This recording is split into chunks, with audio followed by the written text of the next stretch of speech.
before we get the doctors in, I want you to look at the grid that we are playing. This is a live AQI reading of some places in Delhi. Just take a look at Anand Vihar, for instance. It's a place in Delhi. The AQI currently is at 454. That's not severe or unhealthy. It is hazardous. Breathing in this air is like living near a refinery or a chemical plant. It's not a question of if your health deteriorates, it's a question of when. After days of outrage, the Delhi government has unveiled a 5-point plan. I'll quickly run through them for you. They say share vehicles, which means carpooling, work from home, avoid using coal, swap out bonfires for heaters, and in general, avoid activities that increase pollution. Honestly, a 5-year-old could have drafted that 5-point plan. It is rudimentary, it is non-binding, and most importantly, it's too late. Why wasn't work from home introduced earlier? Why weren't schools shut in advance? Earlier today, the NCPCR has asked the Delhi government to close schools in the capital. Now, the NCPCR is the National Commission for Protection of Child Rights. It's the premier body guarding child rights in this country. The government, of course, is saying that according to the graded action plan that is currently in place, AQI has to cross 450 for schools to shut. Meanwhile, LNJP Hospital in Delhi is saying they are seeing a rush of patients with breathing problems post-Diwali. Listen into some patients. ये है कि एकदम से सांस फूलने लगता है। पहले तो था कि थोड़ा चलने से फूलता था, अब तो बैठे बैठे भी खाना भी नहीं खा पा रही हैं। मुझे ना सांस लेने में बहुत दिक्कत हो रही है। कई दिन से ना जब से दिवाली ये सब चीज़ें हुई हैं उसमें बहुत दिक्कत हो रही है। 4 दिन से ज़्यादा ही तकलीफ हो रही है। As Delhi struggles to breathe, politics continues unabated. As expected, Delhi's Environment Minister Gopal Rai has claimed that 54% of the city's pollution load was courtesy Noida and Gurgaon and Faridabad and Ghaziabad, essentially cities that fall in BJP-ruled states. His brainwave as we hit the severe button, BJP-ruled states should create a regional action force in areas around Delhi. Bharatiya Janata party पटाखों का प्रदूषण बढ़े इसके लिए एड़ी चोटी लगाने को तैयार है। जो भारतीय जनता पार्टी दिल्ली के वाहनों का प्रदूषण कम करने के लिए रेड लाइट ऑन गाड़ी ऑफ कैंपेन को रुकवाने को तैयार है, वो भारतीय जनता पार्टी को दिल्ली के प्रदूषण की चिंता हो गई और अचानक पंजाब के किसानों को गाली देने लगे। हमने सुना है कि अभी चिट्ठी लिखी जा रही है कि किसानों पे एफआईआर करो।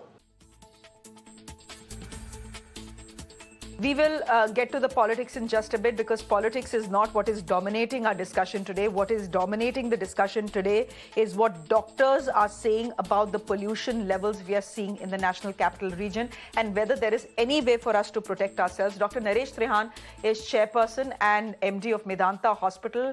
At the top of the show, he is joining us on the broadcast. Dr. Trehan, thank you very much for joining us here on Mirror Now. I do believe that this is a very busy time for hospitals like yours. Help me understand.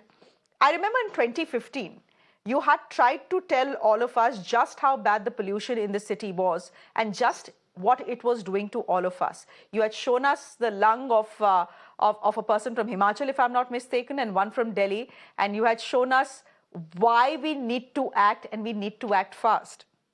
In your view, have things improved since then, or have they only gotten worse? You know, it's disastrous what we are seeing today, because if you go back to last year's discussions on TV, on your channel and all the other channels, the same problem existed and nothing has changed year after year. The lungs that you talked about were shown, the comparison between the lungs of somebody who lives in Himachal and somebody who comes from Delhi and the surrounding areas. So this problem has been causing havoc. And what has happened today, if you look at it, you divide it in 3 categories. One is patients who already have pre-existing lung problems, like asthma, like bronchiectasis, like previous history of pneumonia, and now COVID-affected lungs.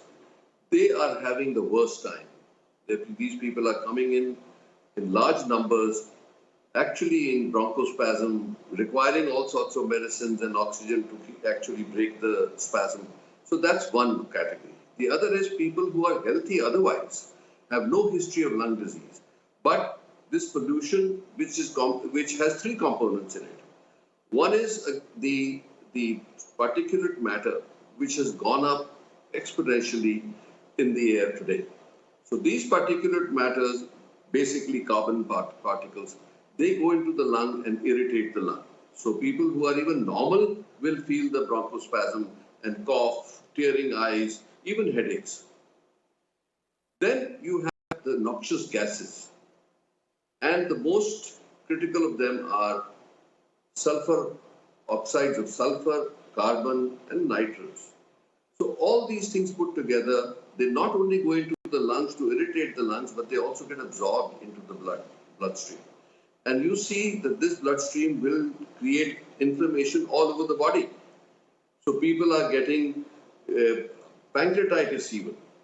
So, and headaches from meningitis. So irritation of the meninges actually is causing some of the huger problems.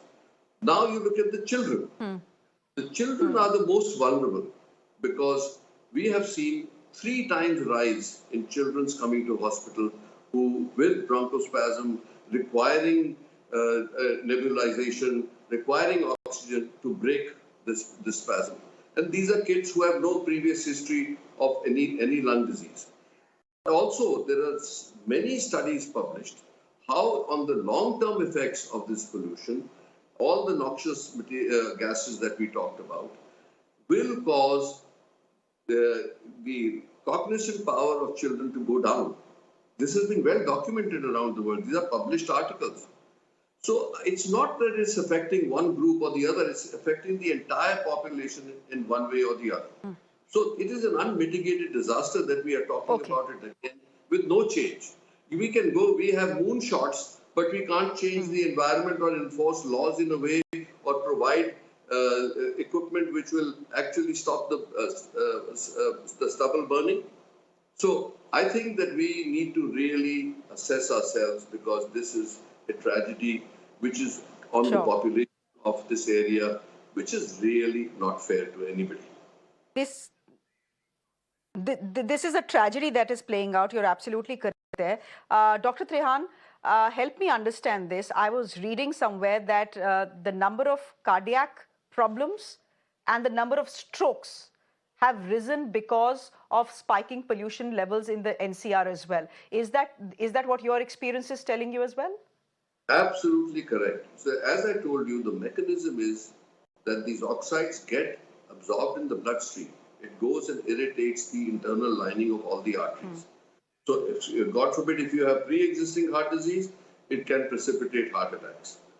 People who don't have pre-existing history of heart disease can have damage to the endothelium and then be long-term victims of heart problems. Similarly, like I told you, we have seen pancreatitis. We are seeing, or even like people who have lung cancer. Long-term effects of pollution like this actually increases the risk of lung cancer. If you look at all the data that is available to us, in every way, we must treat it as a national emergency because what is it that we cannot do? How is it that the blame game goes on and nothing is done for the public? We are all part of this whole environment. Every measure should be introduced right now because air quality of 450 index or even 500 if you record it in some places is, I mean, by any measure, a disaster and cannot be treated lightly. So if there is a debate going on whether to close the schools or not close the schools, we need to put a stop to everything and then let the environment recover because we are perpetrating a huge burden on our environment which becomes irreparable as we go forward. So I think that there is, I cannot put it in stronger terms. So Dr. Trehan,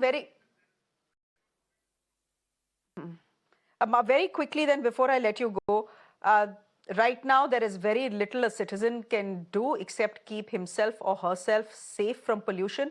Is that pollution and what are the steps that you need to take, whether it is children, whether it's the elderly or whether it's anyone else, what should you do in this season of pollution and not do in this season of pollution?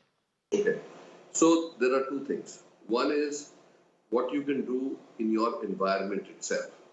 So after the sun sets, you should not open your windows because of the fact that it's an adverse environmental effect.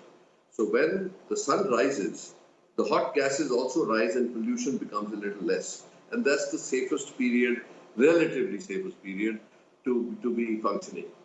Second, do not go out in this environment for walks in the parks or outside because you are actually inhaling poison.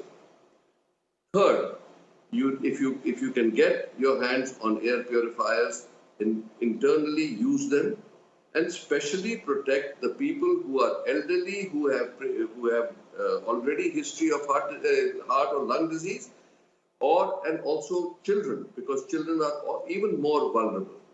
Also, you can wear masks. You know, we have become used to wearing masks because of COVID. This is the time, and this month or 6 weeks, which is the worst vulnerable. If you go out, wear a mask, and if the air quality in your home is not good enough, then you should still wear masks because this is poison that we are breathing on 24/7. So just be very careful in what Dr. in this Trehan? period. Those spots, the schools should be closed because 450 is bad enough. It's not like maybe for a few days we reduce the burden on the environment by regulating traffic, by regulating the offices and the schools because the children are especially vulnerable. Okay. Dr. Trehan, always good to have you on the show and get your perspective. Thank you very much. You're telling me that there has been a rise in admissions, or at least there has been a rise of 3 times as far as children's admissions are concerned to hospitals. So that is something that should worry all of us. We leave it there, Dr. Trehan. Thank you very much. I have